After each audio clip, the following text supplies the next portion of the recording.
ओम शांति। 24/6/26 की मुरली है, मम्मा की मुरली है। बाबा के महावाक्य को मम्मा कैसे विचार सागर मंथन कर कर कितना क्लियर करके बच्चों को समझा रहे हैं।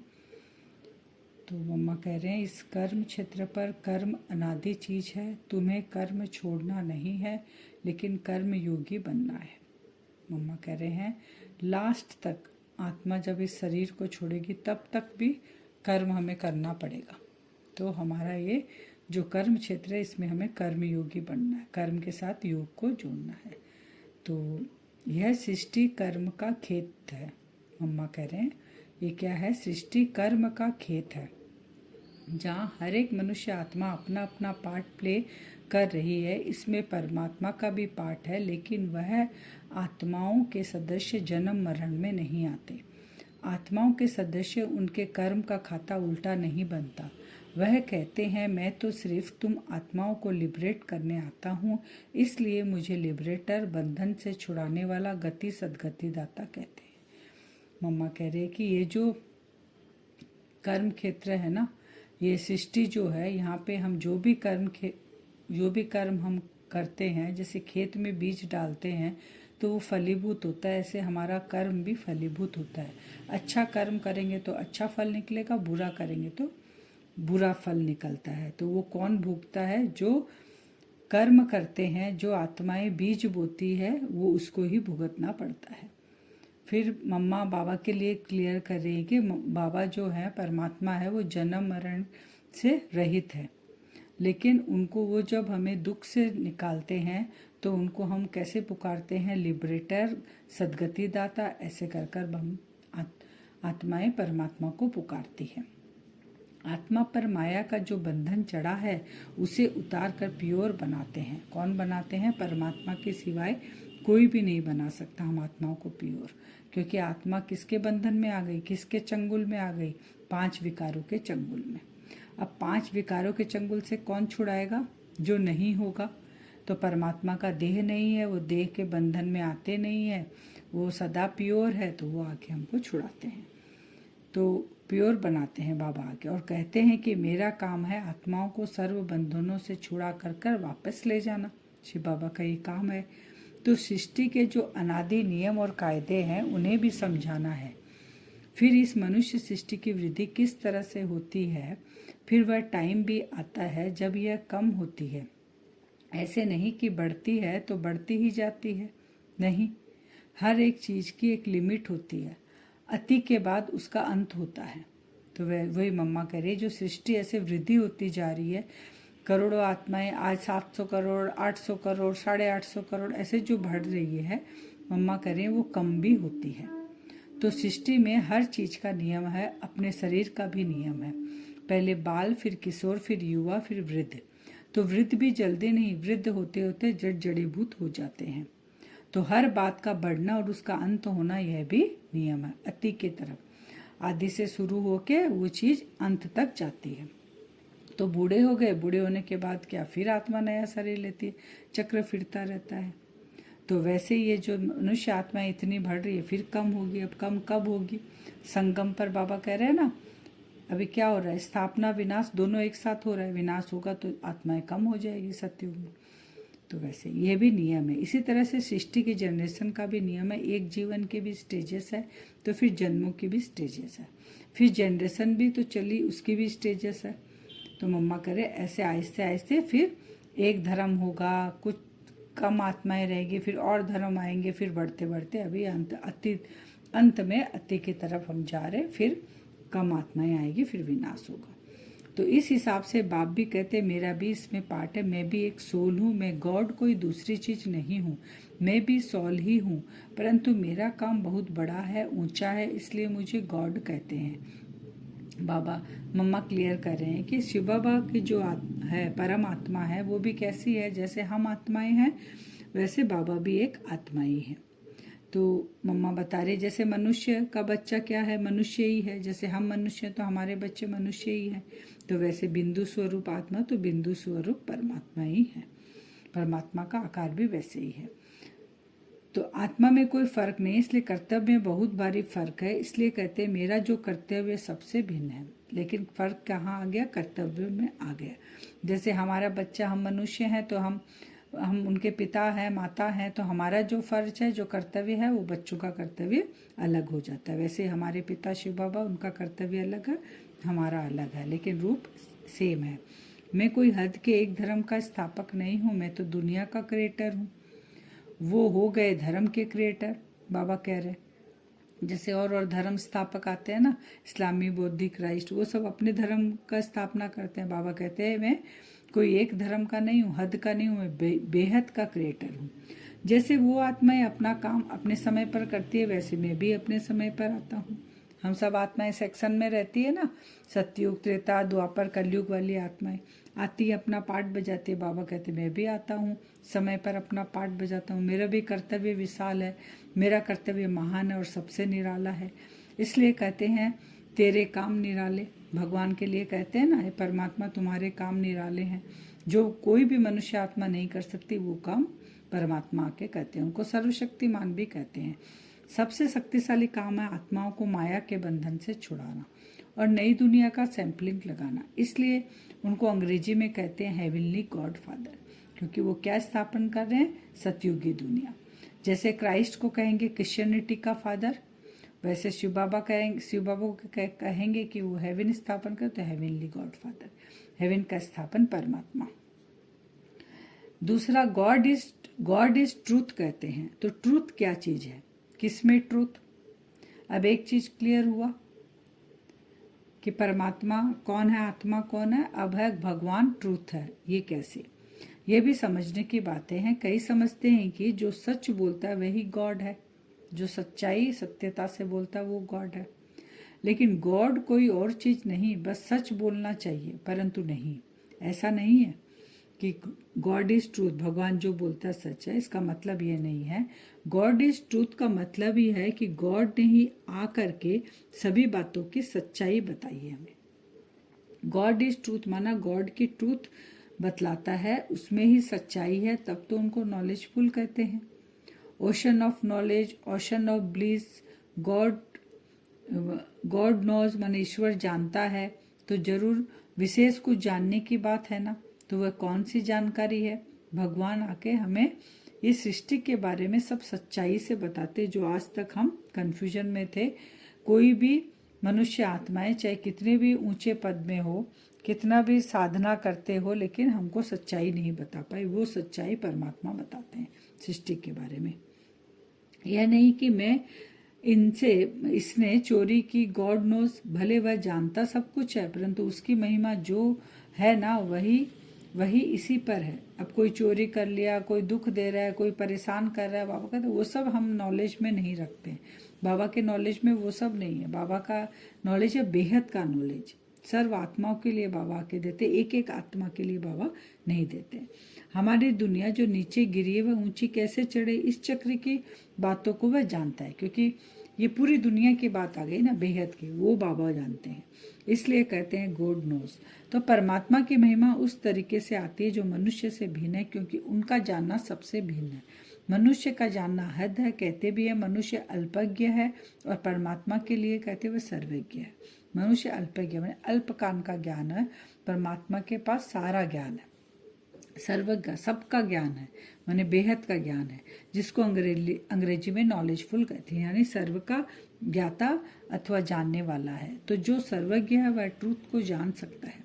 यथार्थ बातों की नॉलेज जिसके पास होगी जरूर वह सबको देगा ना। अगर खुद जाने दूसरे को न दे तो उससे हमें क्या फायदा?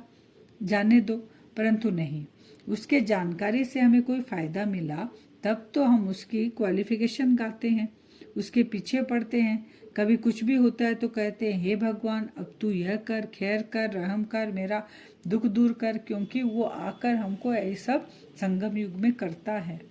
द्वापर युग में वो साक्षात्कार के थ्रू कराता है, अल्प काल के लिए कराता है, और अभी बाबा कहते हैं मैं 21 जन्मों के लिए तुमको आके कराता हूँ, तभी तो उसको पुकारते हैं। उससे कुछ संबंध है ना, इसलिए उस तरीके से याद करते हैं। जैसे उसने हमारे पर कोई एहसान किया, अगर कभी किया ही नहीं होता तो हमें क्यों उसके लिए माथा कुट्टी करते। कोई हमको कुछ देता है, कोई एहसान करता है तो उसको जिंदगी भर याद रखते हैं ना। तो बाबा हमारे यहाँ पर इतना एहसान किए हैं कि 5 विकारों के चंगुल से हमको छुड़ाए हैं, दुख से छुड़ाए हैं, तभी हम उसको याद करते हैं। जब कोई मुसीबत के समय मदद करता है तो दिल में आता है, इसने बड़ी मुसीबत के समय मुझे हेल्प की, समय पर मेरी रक्षा की थी, तो उसके प्रति दिल में प्रेम रहता है। तो परमात्मा के प्रति भी ऐसा ही प्रेम आता है कि उसने हमारे समय पर मदद की। परंतु ऐसे नहीं कि कभी कोई मनुष्य का अच्छा हो गया तो कहे यह भगवान ने किया, बस भगवान ने ऐसा ही करता है। लेकिन उसका बड़ा काम है, वर्ल्ड का काम है, दुनिया के संबंध की बात है। बाकी ऐसे नहीं कि किसी को थोड़ा पैसा मिल गया, ये भगवान ने किया। यह तो हम भी अच्छे कर्म करते हैं तो उस कर्म का फल मिलता है। अब अल्पकाल का जिसको जो मिलता है, जैसे किसी को पैसा मिल गया, किसी को थोड़ी सी अनुभूति हो गई शांति की, खुशी की, तो बाबा कहते हैं तुम्हारे कर्मों का फल है। लेकिन मैं जो करता हूँ पूरा विश्व को लेकर करता हूँ। अच्छे बुरे कर्मों का हिसाब चलता है, उसका भी हम पाते रहते हैं। लेकिन परमात्मा ने आ करके जो कर्म सिखाया उसका जो फल है वह अलग है। अल्पकाल का सुख तो बुद्धि के आधार पर भी मिलता है, परंतु उसने जो नॉलेज दी उससे हम सदा सुख पाते हैं। अभी संगम पर बाबा आकर जो नॉलेज देते हैं, इससे हम सदा सुख, 21 जन्म एकदम सुख की दुनिया में रहते हैं। तो परमात्मा का काम भिन्न हो गया ना, इसलिए कहते हैं कि मैं ही आकर के कर्म की जो यथार्थ नॉलेज है वो सिखाता हूँ। जिसको कहा है कर्म योग श्रेष्ठ, इसमें कर्म को, गृहस्थ व्यवहार को छोड़ने की बात नहीं है। सिर्फ तुम अपने कर्मों को पवित्र कैसे बनाओ उसकी नॉलेज में बतलाता हूँ। बाबा आके कोई घर बार नहीं छुड़ाते हैं हमें, जैसे सन्यासी घर बार छोड़कर जाते हैं। बाबा कहते हैं मैं आकर तुमको जो नॉलेज देता हूँ, तुम घर गृहस्थी में रहकर पवित्र रहकर उसको धारण करो। तो कर्म को पवित्र बनाना, कर्म छोड़ना नहीं है। कर्म तो अनादि चीज है, कर्म से तो मुक्ति मिलेगी नहीं। ये कर्म क्षेत्र पे अनादि है। मनुष्य है तो कर्म भी है, परंतु उस कर्म को तुम श्रेष्ठ कैसे बनाओ वह आकर के सिखाता हूँ। अभी हमारे कर्म कैसे हो गए, धर्म भ्रष्ट, कर्म भ्रष्ट हो गए हैं, विकार अति की ओर जा रहे हैं। बाबा वही हमें बता रहे हैं कि कर्म श्रेष्ठ बनाने और घर गृहस्थी में पवित्र रहकर तुमको हर कर्म करने हैं, उससे भागना नहीं है। फिर तुम्हारा कर्म का खाता कर्म रहता है। अगर हम ऐसा करेंगे तो भविष्य में हम जो कर्म करेंगे उसका न्यूट्रल हो जाएगा, हमको उसकी कोई फल नहीं मिलेगा, क्योंकि आत्मा यहाँ से भरपूर होकर जाएगी तो वहाँ पे कोई भी फल हमें प्रारब्ध के रूप में नहीं मिलेगा। अकर्म का मतलब है कोई बुरा खाता हमारा नहीं बनता है 21 जन्म। बाप कहते हैं मैं इस छोटे से संगम युग में तुम्हारे देश, इस कॉर्पोरियल दुनिया में तुम्हारे लिए ही आया हूँ। तो कम से कम जितना टाइम है उतना टाइम तो कुछ हमारा ख्याल करो। बाबा के बने हो तो कम से कम इतना टाइम तो शुद्ध रहो, फिर तो तुम्हारी ऐसी प्रारब्ध बन जाएगी जो तुम्हें उस दुनिया में मेहनत नहीं करनी पड़ेगी। अब बाबा आकर हमें कह रहे हैं, मदद मांग रहे हैं बाबा कि अब मैं आया हूँ तो तुम कम से कम मेरा बनकर कुछ समय के लिए तो शुद्ध हो जाओ, क्योंकि यही तुम्हारा अंतिम समय है। उसके बाद तो तुमको प्रारब्ध मिल जाएगी। तो थोड़ी सी मेहनत की बात है। अभी तुम कैसे भी कर मर मिट कर भी पवित्र रहने की प्रतिज्ञा करो। अपनी दृढ़ता रखो, अपनी धारणाओं में रहने का पूरा प्रयत्न करो। बाप तुम्हें साफ साफ बतलाते हैं तुम सिर्फ इतने थोड़े टाइम के लिए ये मेहनत करो, मैं तुम्हें और कोई मेहनत नहीं कराता हूँ। तुम्हें जितना मिलता है उसकी भेंट में कोई मेहनत ही नहीं है। ऐसे नहीं सिर्फ कहते रहो कि मैं यह करूँगा वह करूँगा, दुनिया क्या कहेगी वह क्या कहेगी। अरे दुनिया क्या कहेगी, छोड़ दो इसे। अभी यह दुनिया ही जाने वाली है, अब तो मौत सामने खड़ा है। तुम इतना लंबा चौड़ा जो बना कर बैठे हो यह सब वेस्टेज कर रहे हो। अभी बाप कहते हैं उस वेस्टेज को बचाओ। बाबा कितना अलर्ट कर रहे हैं बच्चों को कि हम सोचते ना दुनिया क्या कहेगी। बाबा कहते हैं जिस दुनिया का तुम सोच रहे हो वो दुनिया भी अभी खत्म होने वाली, नई दुनिया आने वाली है। ये पूरा परिवर्तन होने वाला है, ये युग ही परिवर्तन हो रहा है। तो तुम परमात्मा मुझ पिता का कहना मानो और जो वेस्टेज कर रहे हो उसको बचाओ। इस शरीर निर्वाह के लिए जितना चाहिए उतना भल करो, जितना तुम्हारा क्रिएशन के साथ हिसाब किताब उतना करो, क्योंकि जो बच्चे हैं जिनके हमारी क्रिएशन है, रचना है, उसके लिए तो हमें संभाल करनी पड़ेगी। जितना जरूरी उतना करो। ऐसा नहीं कि बाबा आया है संगम पर, बाबा सबका कहना नहीं मानकर और हम सारा दिन अपनी दिनचर्या में अपने लौकिक में ही खोए रहें।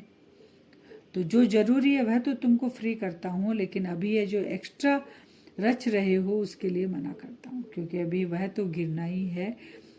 क्यों अपना फालतू समय गवा रहे हो? इन फालतू के झंझटों से ही तुम दुखी हुए हो।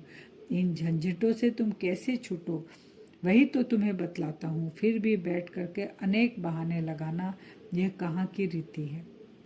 फिर बाप भी कहते हैं कि देख लेना, अभी अगर मुझे सीधी अंगुली नहीं देते हो, हाथ नहीं देते हो, तो फिर मैं ऐसे नाक पकड़ कर ले चलूंगा। नाक पकड़ेगा तो फिर दम घुटेगा। बाबा भी क्या करेगा? बाबा आकर अपने बच्चों को, जो बाबा कहते हैं ना, जो सिखिलदे बच्चे, 5,000 साल के बिछड़े हुए बच्चे, वो बच्चे अगर बाबा के, हम अभी बाबा को पहचाना, बाबा के बने, बाबा समझा रहे हैं, और उसके बाद भी श्रीमत अनुसार जैसा बाबा चाहते हैं वैसा हम नहीं कर रहे हैं, नहीं सुन रहे हैं, तो बाबा बोले मुझे ले जाना तो पड़ेगा, सब आत्माओं को ले जाना पड़ेगा, घर तो सबको जाना है। एक तो सीधे हाथ पकड़कर बाबा की गोद में बैठ के जाएंगे, और एक बाबा बोलता है फिर लास्ट में कर्मों का हिसाब देखकर मैं क्या करूँगा, नाक पकड़ूंगा। नाक पकड़ने से क्या होता है? किसी का भी नाक पकड़ेंगे तो दम घुटता है, छटपट होता है वो, तो ऐसे सजाएं तुमको खानी पड़ेगी। बाद में तुम पछताओगे कि भगवान मिला, पिता मिला, इतना समझाया, उसके बाद भी हमने कुछ प्राप्ति नहीं की। फिर उस समय कुछ नहीं हो सकेगा, न कुछ कर सकेंगे। इसलिए बाप कहते हैं बच्चे, अब तुम मेरे हो करके, मेरे पास आ करके मेरी बात सुन करके अगर फिर भी कुछ नहीं किया तो बहुत कड़ी सजा तुमको मिलेगी। अगर 10 गुना तुम्हारा फायदा है तो 10 गुना नुकसान भी तुम्हारा होगा। अभी यह जो समय चल रहा है इसे पहचानो, जरा आंखें खोलो, बुद्धि खोलो, समय का पूरा फायदा लो, अपनी पूरी तकदीर जगाओ। कहते भी है जैसा संग वैसा रंग होता है। इसलिए जिसमें अभी यह धारणा पूरी नहीं होगी तो माया के संग का रंग लग जाएगा। अभी पूरी दुनिया को क्या लगा हुआ है? होड़ लगी हुई है माया के संग के रंग की। अति की तरफ जा रहे हैं, एक दूसरे को देखते हुए, वो जो कर रहे हैं उसको देख के दूसरा कर रहे हैं। ये होड़ मची हुई है अभी। तो हमें किसका रंग लगाना? परमात्मा का रंग लगाना। हमें उसमें होड़ करनी है कि उसको इतनी प्राप्ति हो गई, वो ज्ञान में इतना आगे जा रहा है, इतना पुरुषार्थ कर रहा है, तो हम भी बाबा के नज़दीक जाए, क्योंकि वो मेरा भी पिता है। तब तो क्या कहते हैं, hear no evil, see no evil, talk no evil. कई ऐसे इविल्स हैं जो यहाँ भी कईयों को छोड़ते नहीं, फिर एक दो के संग दोष में आ जाते हैं, मैंने ब्राह्मण बच्चे बनने के बाद भी। क्योंकि बाबा कहते हैं नहीं, यहाँ भी वह घूमते रहते हैं, क्योंकि उनका राज्य है ना। इसके लिए बाप कहते हैं अच्छी तरह से कवच पहन कर रहो। कौन सा कवच होगा हमारा? बाबा कहते हैं गोली लगेगी नहीं। माया जैसे गोली लगा देती है ना, संग का कवच, बाबा के रंग का कवच, बाबा का साथ का कवच, ये हमें पहन कर रहना है। जैसे वहाँ पे क्या होता है, कवच पहन तो गोली नहीं लगती, तो यहाँ माया की गोली हमको टच भी नहीं कर सकती। योग का कवच पहनना है और ज्ञान की तलवार हमको रखनी है हमेशा। इन सभी अस्त्र शस्त्रों को अपने पास अच्छी तरह से संभाल के रखो, दुश्मन माया वार भी नहीं करेगी। कहते भी है जो करता वह पाता है। ये तो भविष्य प्रारब्ध बनाने की बातें हैं। यहाँ जो प्रारब्ध नहीं भोगनी है ना, यहाँ तो कोई गुरु बन करके नहीं बैठना है।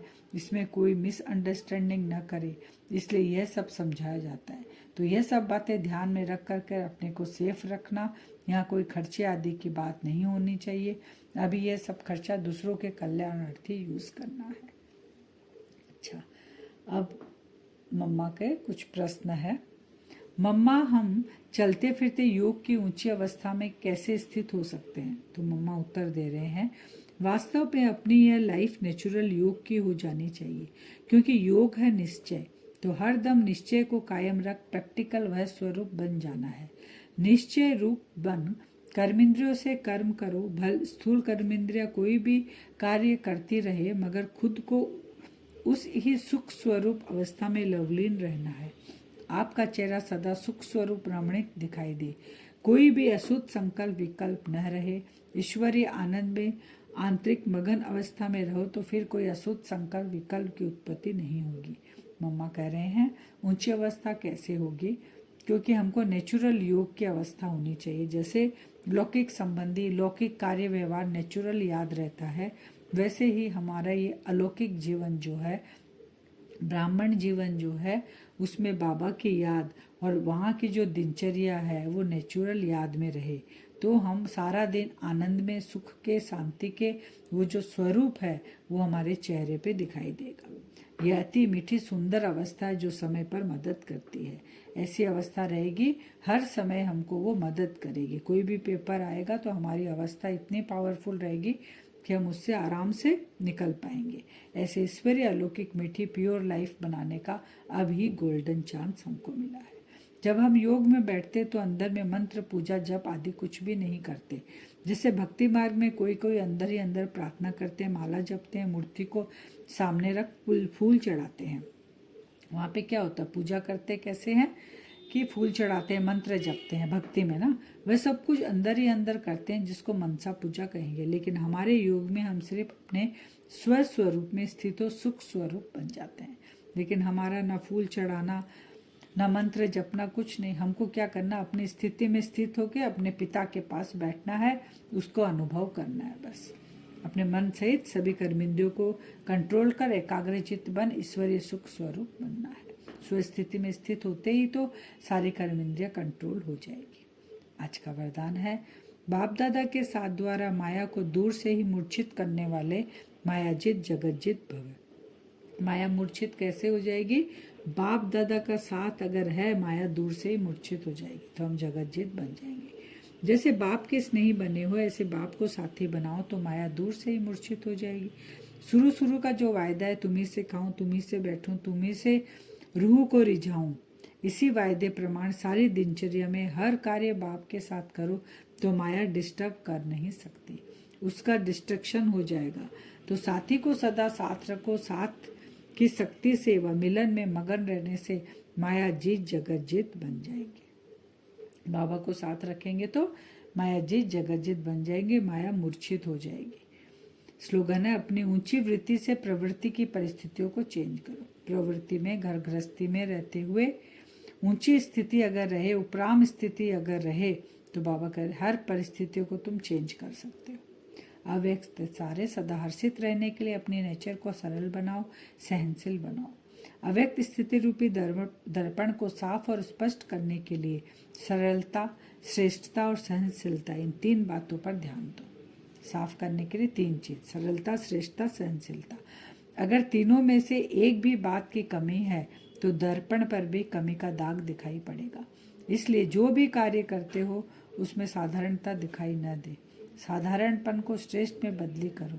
हर कार्य में सहनशील और वाणी में सरलता को धारण करो, तब सर्विस में सफलता दिखाई देगी। अभी वरदान से योग करेंगे। अपने आप को देखेंगे, स्वस्थिति में टिकेंगे। टिक कर देखें, मैं आत्मा भ्रकुटी सिंहासन पर बिंदु स्वरूप, एक छोटा सा सितारा चमक रहा है। बाप दादा का आह्वान करेंगे, बाबा आप इस बच्चे के पास अपना धाम छोड़कर, आप मेरे साथी हो, सखा हो, सर्व संबंध से आप मेरे हो बाबा। अपने इस बच्चे के पास हर क्षण आपको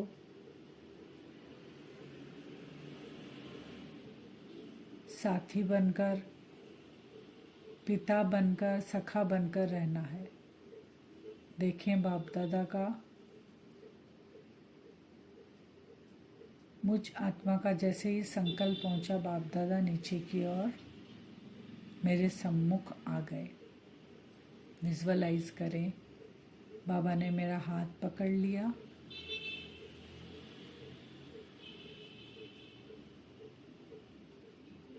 बाबा ने कहा बच्चे हर क्षण ये सर्वशक्तिमान पिता तुम्हारे साथ है। बाबा की दृष्टि से एक पावरफुल लाइट निकलकर एक कवच का रूप धारण कर रही है। बाबा ने कहा बच्चे ये जो कवच है ये आपको हर क्षण माया के वार से आपको सेफ रखेगा। और बाबा ने मेरा हाथ पकड़ा हुआ है।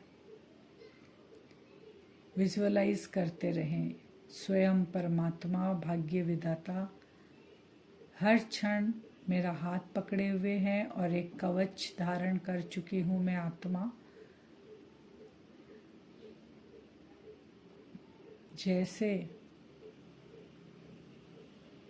कोई भी उच्च अधिकारी, प्रेसिडेंट, पीएम होते हैं, उनके साथ कितने गार्ड चलते हैं उनकी सेफ्टी के लिए, और मुझ आत्मा के साथ विश्व का रचयिता, वो भगवान ईश्वर जिसको दुनिया ढूंढ रही है, आधा कल्प से पुकार रही है, वो मेरा रक्षक बना हुआ है।